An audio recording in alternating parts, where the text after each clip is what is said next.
साथ गुंजन, बुलेटिन की शुरुआत करेंगे बड़ी खबर के साथ। रुड़की के होटल पर रेड पड़ी है। मौके पर सट्टा खेलते हुए 23 लोगों को पकड़ा गया है। पुलिस ने 12 लाख रुपए कैश भी बरामद किया है। 11 लोग मुजफ्फरनगर, 8 सहारनपुर और 8 हरिद्वार जिले के रहने वाले बताए जा रहे हैं। जुआरियों के पास से 4 लग्जरी गाड़ियां भी बरामद हुई हैं। तो ये बड़ी जानकारी आपको दे दें रुड़की से खबर, जहां एक होटल पर रेड पड़ी है। 23 लोगों को सट्टा खेलते हुए पकड़ा गया है, जो कि पुलिस की गिरफ्त में है। 12 लाख रुपए कैश बरामद किया गया है। इन 23 लोगों में 11 लोग मुजफ्फरनगर के बताए जा रहे हैं, 8 सहारनपुर और 8 हरिद्वार जिले के रहने वाले हैं। जुआरियों के पास 4 लग्जरी गाड़ियां भी बरामद हुई हैं। विनीत त्यागी हमारे संवाददाता ज्यादा जानकारी के साथ जुड़ गए हैं। विनीत, क्या पूरी जानकारी मिल पा रही है इस रेड के बारे में? जी बिल्कुल, देखिए जिस तरह से रुड़की सिविल लाइन कोतवाली पुलिस ने देर रात एक होटल में बड़ी रेड मारी है, जिसमें जुआरी जो है जुआ खेलते हुए पकड़े गए, जिनमें 27 जुआरी को मौके से गिरफ्तार किया जाए, जिनके पास से करीबन 12-12.5 लाख रुपए जो है बरामद हुए। वहीं फिलहाल जो पुलिस ने सभी जुआरियों को गिरफ्तार कर लिया है और उनको जो अब न्यायालय के समक्ष पेश किया जा रहा है। और यह भी बताया जा रहा है कि ये जो सभी जुआरी हैं जो मुजफ्फरनगर, सहारनपुर और हरिद्वार जिले के रहने वाले हैं। और पूछताछ के दौरान यह भी पता चला है कि जुआरी किन किन शहरों में जुआ खेलते थे, ये भी जानकारी फिलहाल पुलिस जुटा रही है। तो अब देखना यही होगा कि जिस तरह से लगातार जो पुलिस की बड़ी कार्रवाई हाथ लगी है, अब देखना यही होगा कि अन्य जो होटल है उनमें भी क्या इस तरह की जो है जुआ का खेल चल रहा है, ये देखने वाली बात होगी फिलहाल। जी ठीक है विनीत, बहुत बहुत शुक्रिया पूरी जानकारी के लिए आपका।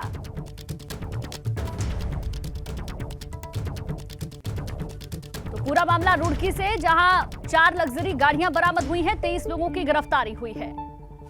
चलिए आगे बढ़ते हैं। ऋषिकेश में महिला नर्सिंग ऑफिसर ने फांसी लगा ली है। एम्स में तैनात नर्सिंग ऑफिसर ने सुसाइड किया है। सुसाइड की वजह का पता नहीं चल पाया है। ये बड़ी जानकारी आपको ऋषिकेश से बता दें। महिला नर्सिंग ऑफिसर ने फांसी लगाई। एम्स में तैनात नर्सिंग ऑफिसर ने सुसाइड किया। सुसाइड की वजह का अभी तक पता नहीं चल पाया है। प्रमोद नौटियाल हमारे संवाददाता ज्यादा जानकारी के साथ जुड़ गए हैं। प्रमोद, एम्स में तैनात थे नर्सिंग ऑफिसर, सुसाइड जिन्होंने किया है, क्या अभी तक कोई पूछताछ हुई है? परिवार वालों से पूछताछ हुई हो, कोई वजह सामने आई है? जी देखिए, जो ये नर्सिंग ऑफिसर महिला है ये दिल्ली की रहने वाली थी और ये अपनी बहन के साथ यहाँ पर रहती थी। दोनों बहनें नर्सिंग ऑफिसर थी। ये बड़ी बहन थी जिन्होंने ये सुसाइड किया है और इनकी जो डे मॉर्निंग वाली ड्यूटी चल रही थी और नाइट ड्यूटी करके जब इनकी बहन घर पर आई तो उसने दरवाजा जब खोला, क्योंकि बाहर से लॉक करके गई थी, जब दरवाजा खोला तो अंदर बहन को पंखे में लटका हुआ देखा। तुरंत उन्होंने अपने अड़ोस पड़ोस में वो लोगों को इकट्ठा किया, पुलिस को बुलाया। पुलिस ने सबको यहाँ एम्स पहुंचाया, जहाँ चिकित्सकों ने उनसे मृत घोषित किया। उनके परिजनों को सूचित किया गया। अभी तक परिजन ऋषिकेश एम्स नहीं पहुंचे हैं। जैसे ही वो परिजन पहुंचते हैं तो उसके बाद पुलिस आगे की कार्रवाई करेगी। फिलहाल आसपास के लोगों से पूछा जा रहा है, उनकी बहन से पूछताछ की जा रही है कि क्या ऐसा कारण रहा कि उन्होंने सुसाइड किया है। अभी पुलिस पूछताछ में जुटी है फिलहाल। ठीक है, बहुत बहुत शुक्रिया प्रमोद पूरी जानकारी देने के लिए आपका। आगे बढ़ते हैं। पौड़ी जिले में कलजीखाल ब्लॉक की किमोली वन पंचायत में बनी अवैध मजार को प्रशासन ने बुलडोजर से ध्वस्त कर दिया, मगर मजार के ध्वस्त होने के बाद पौड़ी विधायक राजकुमारी पोरी सवालों के घेरे में है। दरअसल मजार के टीन शेड के लिए विधायक निधि से ही 2 लाख रुपए दिए गए थे। हालांकि अब विधायक इस पर सफाई दे रहे हैं। पौड़ी से जानकारी, जहां कलजीखाल ब्लॉक की किमोली वन पंचायत में अवैध मजार को ध्वस्त किया गया है। कोई पैसा नहीं दिया था निर्माण करने के लिए, ये केवल मैंने टीन शेड बनाने के लिए पैसा दिया था। वो भी हिंदुओं की आस्था के कारण मैंने पैसे दिया, क्योंकि वहाँ पर जो है मुसलमान तो कोई है नहीं। अगर कोई किसी ने मजार बनाई है तो वो मेरे संज्ञान में नहीं था, लेकिन ये था कि मर्धार जगह का नाम है और वहाँ पर टीन शेड बनाने की बात आई थी। तो हमारे मंडल अध्यक्ष के द्वारा जो प्रस्ताव मेरे पास आया उसमें मैंने विधायक निधि रिलीज की है और वो कार्य हुआ नहीं था। आगे बढ़ते हैं। कोटद्वार में धनी राम बाजार में एक मकान में आग लग गई। आग लगने से अफरा तफरी मच गई। आग इतनी भीषण थी कि उस पर काबू पाने के लिए कड़ी मशक्कत करनी पड़ी। अभी तक आग लगने की वजह का पता नहीं चल पाया। गनीमत ये रही कि हादसे के समय मकान में कोई नहीं था, वरना किसी की जान जा सकती थी। और चलिए अब आपको आगजनी की 2 तस्वीरें हम दिखाते हैं। जो तस्वीर सामने आई है एक देहरादून से है, जहां टेक्निकल यूनिवर्सिटी के रिकॉर्ड रूम में आग लगी है। आग की सूचना मिलते ही फायर ब्रिगेड की टीम वहां पर पहुंची। कड़ी मशक्कत के बाद आग पर काबू पा लिया गया। आग की वजह से रिकॉर्ड रूम में जो रखे दस्तावेज थे वो भी जलकर खाक हो गए। उधर दूसरी जो तस्वीर सामने आई है वो कोटद्वार की है, वहां से भी कुछ इसी तरीके की जानकारी मिली है। देखिए मकान जलकर खाक हुआ है, ये तस्वीरें सामने आई हैं। आगे बढ़ते हैं रुड़की से खबर, जहां बिजली दर में बढ़ोतरी के खिलाफ प्रदर्शन किया गया। कांग्रेस कार्यकर्ताओं ने सरकार के खिलाफ प्रदर्शन किया। बिजली की बढ़ती दरों को लगातार विरोध प्रदर्शन हो रहा है। तो बड़ी खबर आपको बता दें, जहां बिजली दरों में बढ़ोतरी के खिलाफ प्रदर्शन, कांग्रेस कार्यकर्ताओं ने सरकार के खिलाफ प्रदर्शन किया है। बिजली की दर जिस तरीके से बढ़ती जा रही है, इसको लेकर प्रदर्शन किया गया। देखिए तस्वीरें भी सामने आई हैं, कांग्रेस कार्यकर्ताओं ने किस तरीके से पुतला फूंका है, यह हम आपको दिखा रहे हैं। बिजली की दर में बढ़ोतरी को लेकर यह प्रदर्शन कांग्रेस कार्यकर्ताओं ने किया है। जमकर नारेबाजी की गई है और सड़क पर एक पुतला भी दहन किया गया है।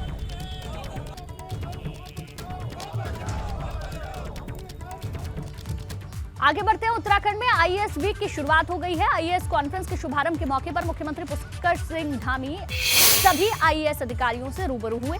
इस दौरान मुख्यमंत्री ने आईएएस अधिकारियों को आईएएस सप्ताह की शुभकामनाएं दी। इस मौके पर मुख्यमंत्री ने कहा कि आईएएस अधिकारी सरकार के दिशा निर्देश पर प्रदेश के विकास के लिए योजनाएं बनाते हैं।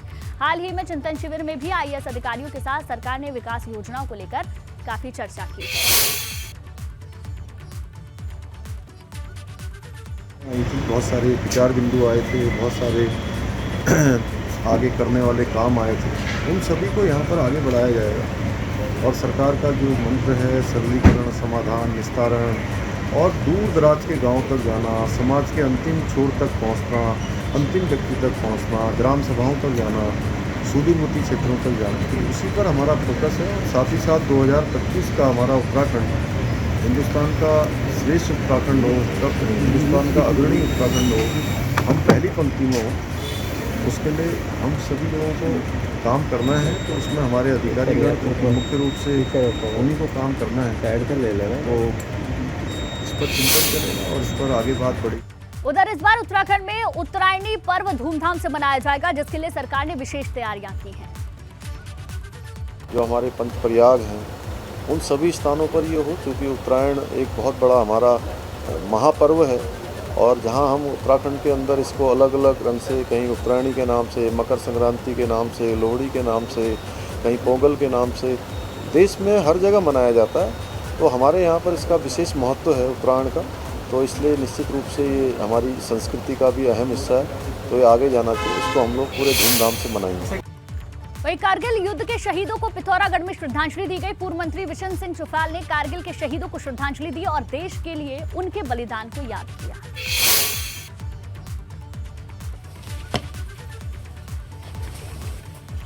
तो पिथौरागढ़ से उस दौरान जो तस्वीरें सामने आई हैं वो हम आपको दिखा रहे हैं। शहीद जवानों को याद किया गया है, नमन किया गया है उन शहीदों को जिन्होंने देश की आज़ादी लड़ी, उन वीर जवानों ने जो देश की आज़ादी के लिए बहुत सारी लड़ाई लड़ी, उनमें से बहुत सारे जवान शहीद हो गए। उसी प्रकार से 71 की जो लड़ाई लड़ी, उस 71 की लड़ाई में जिस प्रकार से कारगिल की लड़ाई में जो विजय दिवस के रूप में यहाँ पर आज को कार्यक्रम मनाया जा रहा है, उन वीर सपूतों को यहाँ पर श्रद्धांजलि दी गई और हमेशा के लिए उन जवानों को याद करने के लिए यहाँ पर छात्र छात्राओं द्वारा कार्यक्रम किया। मैं तो उन माताओं को धन्य देता हूँ कि जिन्होंने ऐसे वीर सपूत जवानों को जन्म दिया। आगे बढ़ते हैं, चमोली में बद्रीनाथ नेशनल हाईवे पर मलबा गिरा। हाईवे पर पहाड़ी का बहुत बड़ा हिस्सा टूटकर गिरा है। सड़क पर वाहनों की लंबी कतार लगी हुई है। बड़ी खबर आपको बता दें, बद्रीनाथ नेशनल हाईवे पर मलबा गिरा है। देखिए तस्वीरें हम आपको दिखा रहे हैं। पहाड़ी का बहुत बड़ा हिस्सा टूटकर गिरा, जिसकी वजह से रास्ता बाधित हो गया है। सड़क पर वाहनों की लंबी कतार लगी हुई है। अब कुछ देर इन लोगों को यहाँ इंतजार करना होगा। जब मलबा हटेगा उसके बाद वाहन आगे की तरफ जा पाएंगे। वहीं राज्य पुलिस शिकायत प्राधिकरण की अभी तक की कार्रवाई में उत्तराखंड के 56 ऐसे पुलिस अधिकारी हैं जो दोषी पाए गए हैं। ये अधिकारी डिप्टी एसपी से लेकर ऊपर तक की रैंक के हैं। ऐसे अधिकारियों के खिलाफ प्राधिकरण गृह विभाग को कार्रवाई करने के लिए लिख चुका है। 56 पुलिस अधिकारियों का ये आंकड़ा साल 2008 से लेकर अभी तक का है। तो ये बड़ी जानकारी आपको दे दें, राज्य पुलिस शिकायत प्राधिकरण की 56 ऐसे पुलिस अधिकारी हैं जो इस पूरे मामले में दोषी पाए गए हैं। जनता को अधिक से अधिक जानकारी दें कि पुलिस अधिकारी या कर्मचारियों के खिलाफ अगर उनकी कोई ग्रीवांस है, उनकी कोई शिकायत है, तो इस प्राधिकरण में वो अपना एक हमारा प्रारूप है, उस प्रारूप में एक शपथ पत्र के साथ अपना परिवार दाखिल करें और उनके प्रति कार्रवाई सुनिश्चित की जाएगी। और ये भी मैं आपके माध्यम से बताऊंगा कि जो कार्रवाई हम करेंगे उनके खिलाफ वो गवर्नमेंट पर बाध्यकारी है, उससे वो मना नहीं कर सकती गवर्नमेंट, उनके ऊपर वो जांच जरूर करे। आगे बढ़ते पिथौरागढ़ की नैनीसैनी हवाई पट्टी पर हवाई सेवा शुरू नहीं हो पाई, जिसे लेकर लोगों में नाराजगी है। उधर यूकेडी भी इस मुद्दे पर को हवा दे रही है, सरकार से सवाल कर रही है कि सीमांत इलाके के लोगों की अनदेखी आखिरकार क्यों हो रही है।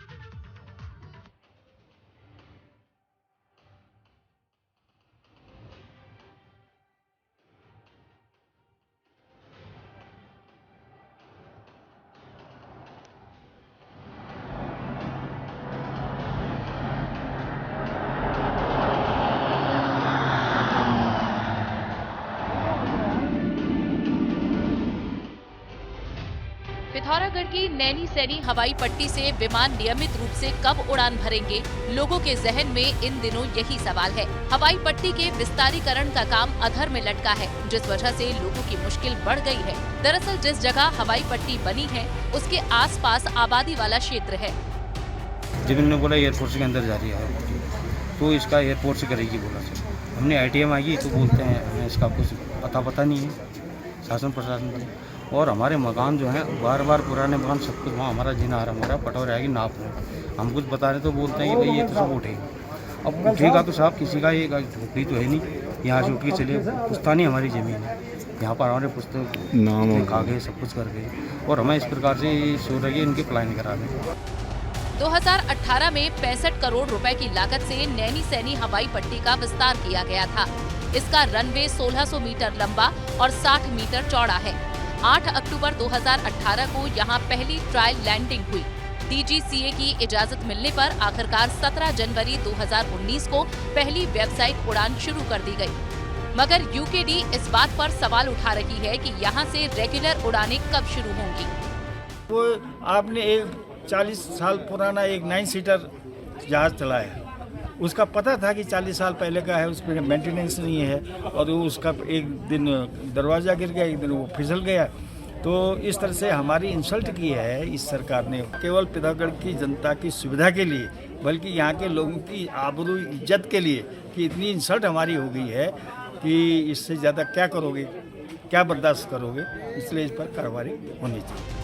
नैनीसैनी हवाई पट्टी से 11 अक्टूबर 2019 को गाजियाबाद के हिंडन के लिए सीधी विमान सेवा शुरू की गई थी, मगर 20 मार्च को लैंडिंग के दौरान रनवे पर विमान फिसलने के बाद से विमान सेवा ठप है। पिथौरागढ़ के सीमांत क्षेत्र के लोगों को इंतजार उस पल का है जब नैनीसैनी हवाई अड्डे से नियमित उड़ानें शुरू होंगी। ABP गंगा के लिए पिथौरागढ़ से योगेश पाठक की रिपोर्ट।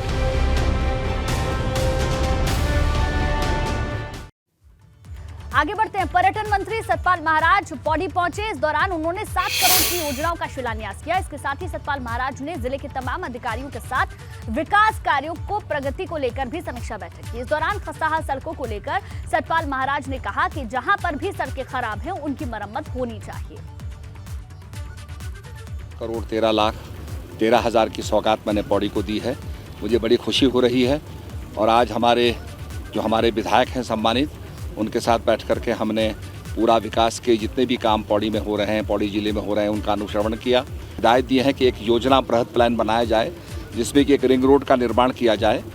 पौड़ी के अंदर, टाउन के अंदर जो ट्रैफिक का कंजेशन है, जिससे कि हमारे काफ़ी सदस्य यहाँ लेट भी हो गए, तो उस कंजेशन को दूर करने के लिए एक रिंग रोड का निर्माण किया जाए, उसकी योजना बनाई जाए। आगे बढ़ते हैं। हरिद्वार में महिलाओं को सशक्त करने के लिए महिला वेंडिंग जोन बनाया गया था, मगर नगर निगम की लापरवाही के चलते वेंडिंग जोन धूल फांक रहा है। अब तक इसका उद्घाटन नहीं किया गया। महिलाओं को अब बैंकों से नोटिस भी आने शुरू हो गए हैं, जिससे उनकी समस्याएं कम होने की बजाय बढ़ने लगी हैं। वहीं रुद्रप्रयाग में अलकनंदा नदी के ऊपर बनाया गया मोटर पुल जर्जर हालत में है। पुल की जर्जर स्थिति को देखते हुए अक्टूबर से इसे भारी वाहनों के लिए बंद कर दिया गया था। ऐसे में चमोली जिले से आने जाने वाले भारी वाहन रुद्रप्रयाग मुख्य बाजार से गुजर रहे हैं, जिससे यहाँ जाम के हालात बने हैं। उधर विधायक भरत सिंह चौधरी का कहना है कि इससे समस्या के समाधान के लिए टनल पर काम हो रहे हैं। सबसे बड़ी जो टनल NH पे रुद्रप्रयाग से बेलनी तक बननी है, उसका भी कार्य प्रारंभ हो चुका है।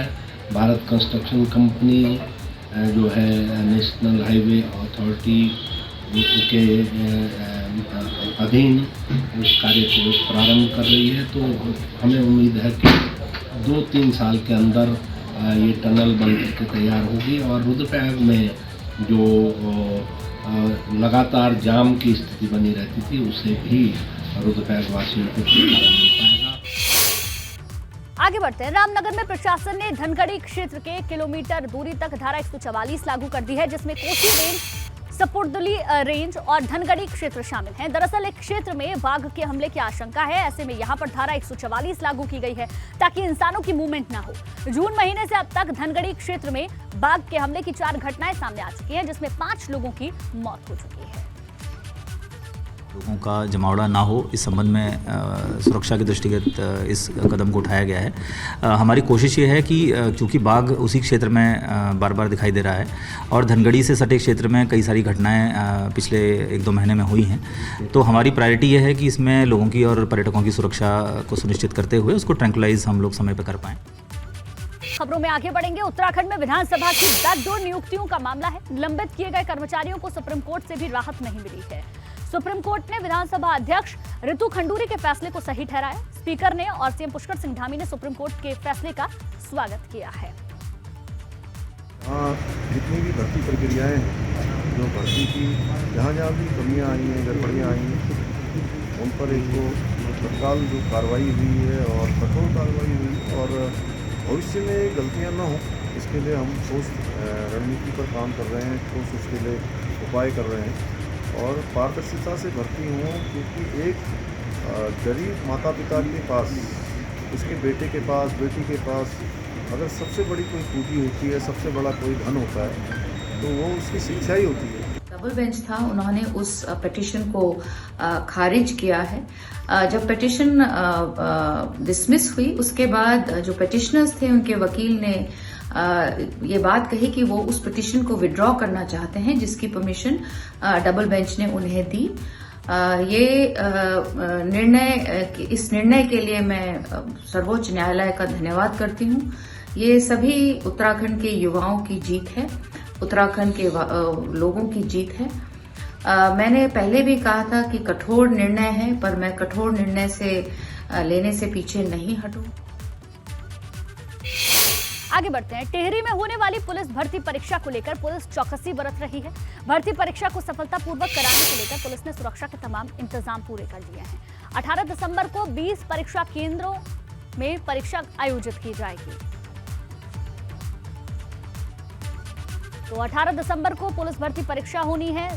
हमारी फोर्स रहेगी, महिला कर्मचारी रहेंगे, पुरुष कर्मचारी रहेंगे, एक ऑफिसर रहेगा।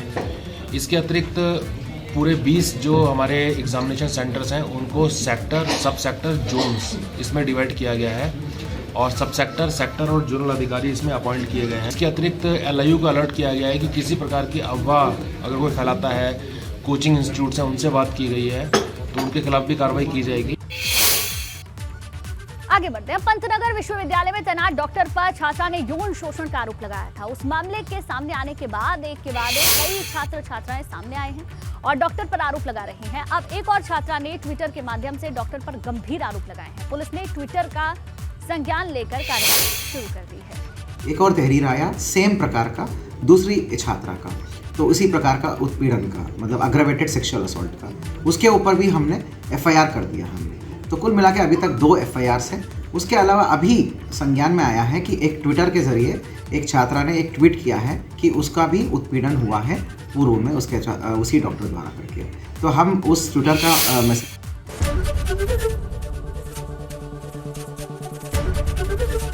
ABP गंगा, खबर आपकी, जुबान आपकी।